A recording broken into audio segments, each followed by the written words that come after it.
Baiklah, saya dokter. Selamat pagi. Perkenalkan saya Kemas Atika Giswara dengan NIM 221 lima. Di sini saya akan menjelaskan mengenai intensive care unit atau ICU.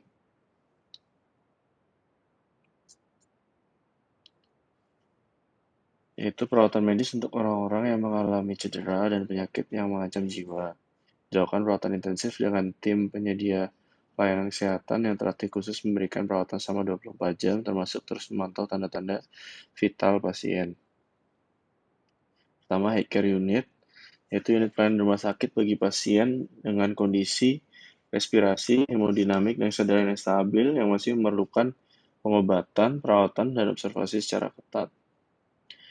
Pelayanan HCU, tindakan medis yang dirasakan melalui pendekatan multidisiplin yang terdiri dari dokter spesialis dan dokter serta dibantu oleh perawat yang bekerja secara interdisiplin dengan fokus pelayanan diutamakan pada pasien yang membutuhkan pengobatan, yaitu seperti perawatan dan observasi secara ketat sesuai dengan standar prosedur operasional yang berlaku di rumah sakit. Lalu indikasi-indikasinya yaitu indikasi masuk, pasien dengan gagal organ tunggal yang mempunyai risiko tinggi terjadi komplikasi, pasien yang memerlukan perawatan perioperatif. Untuk indikasi keluar, pasien sudah stabil, tidak lagi membutuhkan pantauan yang ketat, atau pasien yang memburuk sehingga perlu pindah ke ICU. Lalu untuk indikasi tidak perlu masuk HCU, pasien dengan fase terminal suatu penyakit, misal kanker stadium akhir, dan pasien atau keluarga yang menolak untuk dirawat di HCU. Ruang lingkup pemantauan yang harus dilakukan, satu tingkat kesadaran, dua fungsi pengawasan dan sirkulasi dengan interval waktu minimal 4 jam atau disesuaikan dengan keadaan pasien, lalu oksigen dengan menggunakan oximeter secara terus-menerus, dan keseimbangan cairan dengan interval minimal waktu minimal 8 jam atau sesuaikan dengan keadaan pasien. Care unit, tindakan medis yang dilakukan di HCU, bantuan hidup dasar atau basic life support, BHD atau BLS, dan bantuan hidup lanjut atau advanced life support, BHL atau ALS. Untuk terapi oksigen, menggunakan obat-obatan untuk pemeliharaan atau stabilisasi, obat inotropik, obat anti nyeri, obat aritmia jantung, obat-obatan yang bersifat vasoaktif, dan lain-lain. Nutrisi internal atau nutrisi parenteral campuran, lalu fisioterapi sesuai dengan kondisi atau keadaan pasien, dan evaluasi seluruh tindakan dan pengobatan yang dilakukan. Lalu kedua, intensive care unit. Intensive care unit atau ICU merupakan bagian dari bangunan rumah sakit dengan kategori pelayanan kritis selain instalasi bedah dan instalasi gawat darurat. ICU, ruang perawatan intensif, menyediakan pelayanan yang komprehensif dan berkesinambungan selama 24 jam. ICU bagian dari suatu rumah sakit yang mandiri dengan staf khusus dan perlengkapan khusus yang ditunjukkan untuk observasi perawatan dan terapi pasien yang menderita penyakit cedera atau penyulit-nyulit yang mengancam nyawa atau potensial mengancam nyawa dengan prognosis dubiah. Keputusan Menteri Kesehatan Republik Indonesia Nomor 779, perencanaan ICU harus memenuhi standar. Bentuk unit luasnya 16-20 meter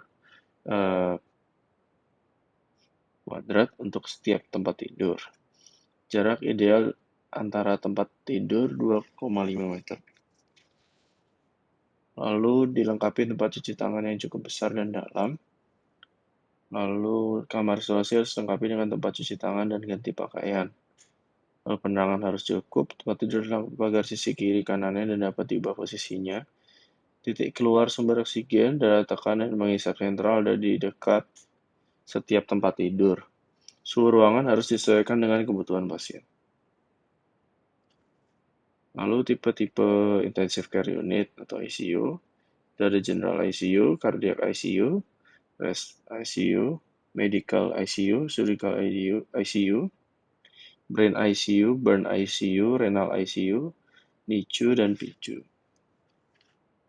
Kemampuan minimal ICU, resusitasi jantung paru, pengelolaan jalan nafas, terapi oksigen, pemantauan EKG, pemasangan alat bantu jantung dalam keadaan gawat, pemberian nutrisi internal dan parenteral, pemeriksaan laboratorium khusus dengan cepat dan menyeluruh, pemakaian pompa infus atau semprit untuk terapi secara titrasi, kemampuan melakukan teknik khusus sesuai dengan keadaan pasien, memberikan bantuan fungsi vital dengan alat-alat portable selama transportasi pasien gawat.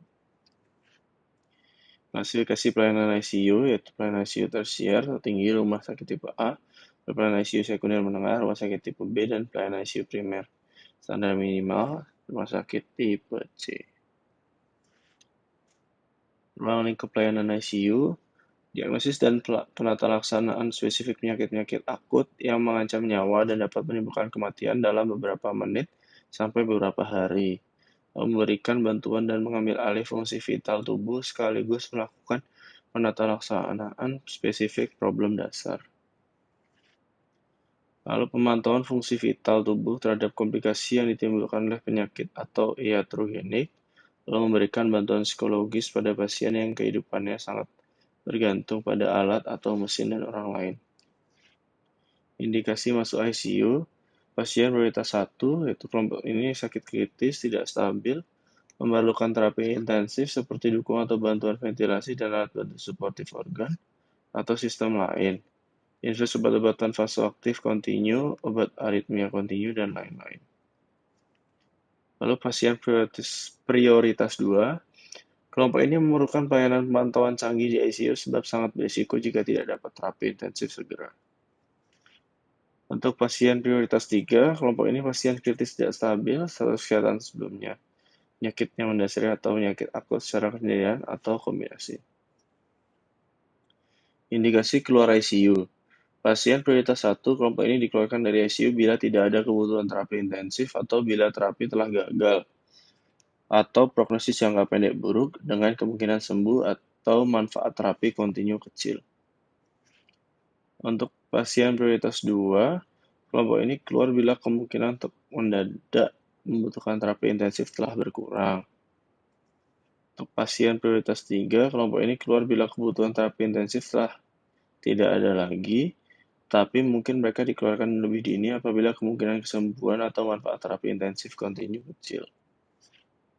Lalu untuk ruang lingkup ICU, itu diagnosis dan penata laksanaan spesifik penyakit akut, memberi bantuan dan mengambil alih fungsi vital tubuh, memberi bantuan psikologi pada pasien yang bergantung pada fungsi alat atau mesin dan orang lain, lalu pemantauan fungsi vital tubuh dan penata laksanaan terhadap komplikasi.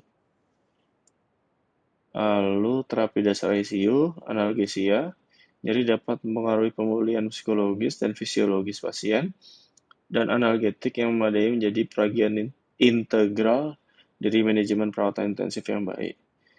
Pasien sakit kritis merasakan nyeri bukan hanya karena penyakitnya, tapi juga karena prosedur rutin seperti perubahan posisi, perubahan hisap lendir, dan ganti pakaian. Sedasian, seperti halnya analgesia, sedasi sangat penting bagi pasien ICU, tapi tidak ada aturan berapa banyak dan seberapa sering obat diberikan, dengan perhatian bahwa pemberian sedasi harus dititrasi pada individu. Penggantian sedasi transien harian dapat mengurangi efek tidak menguntungkan dan lama rawat inap ICU.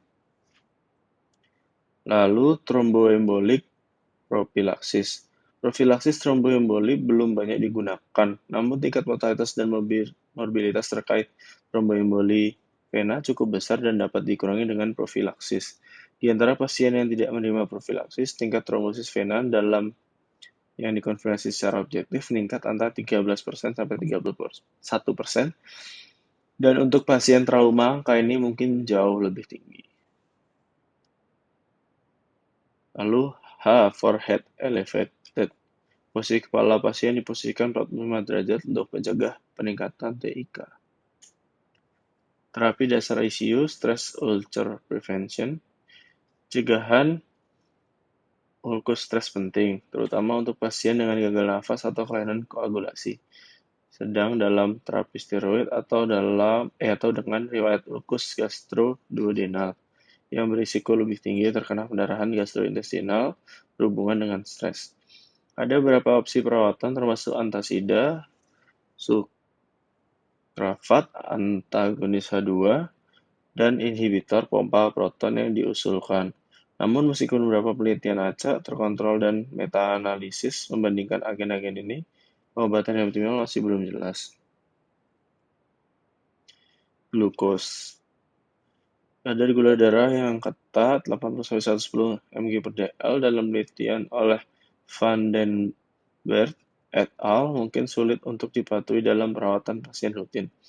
Tapi banyak unit sekarang bertujuan untuk menjaga kadar gula darah di bawah sekitar 150 mg per dl seperti yang direkomendasikan dalam pedoman yang baru-baru ini terbitkan untuk pengelolaan sepsis berat dan shock septik. Lalu spontaneous breathing trial, penilaian harian dari uji pernafasan spontan telah terbukti sebagai metode yang aman, efektif, dan sangat prediktif untuk menentukan pasien mana yang akan mentolerir penyapihan ventilator. Ventilasi mekanik yang berkepanjangan telah dikaitkan dengan peningkatan angka pneumonia terkait ventilator, rawat inap, dan kematian total. Bowel movement, gangguan motilitas gastrointestinal termasuk ileus, konstipasi, dan diare sering terjadi pada pasien sakit kritis. Diare dapat menyebabkan ketidakseimbangan elektrolit, dehidrasi, iritasi hemoroid, anemia, dan delirium. Konstipasi sebaiknya dapat menyebabkan ketidaknyamanan pasien yang signifikan, intoleransi makan, dan delirium. Inwelling catheters, yaitu kateter yang menetap termasuk kateter urin, arteri, vena sentral, arteri paru, dan dialisis umumnya digunakan pada pasien sakit kritis. Kateter dipasang dengan menembus mekanisme perlindungan alami tubuh sehingga berisiko tinggi terhadap infeksi lokal dan sistemik. Penilaian harian atau lebih sering harus dilakukan terhadap kebutuhan kateter ini yang berkelanjutan dan pelepasannya, bila tidak diperlukan secara medis. De-escalation, terapi antimikroba empiris yang sangat penting untuk pengobatan infeksi nosokomial yang serius. Setelah patogen diidentifikasi dan sensitivitas atau resistensi antimikroba telah dilaporkan, manajemen harus dikonversi ke antibiotik spektrum sempit, hemat biaya, dan spesifik patogen. Baik, sekian presentasi dari saya. Terima kasih, dokter.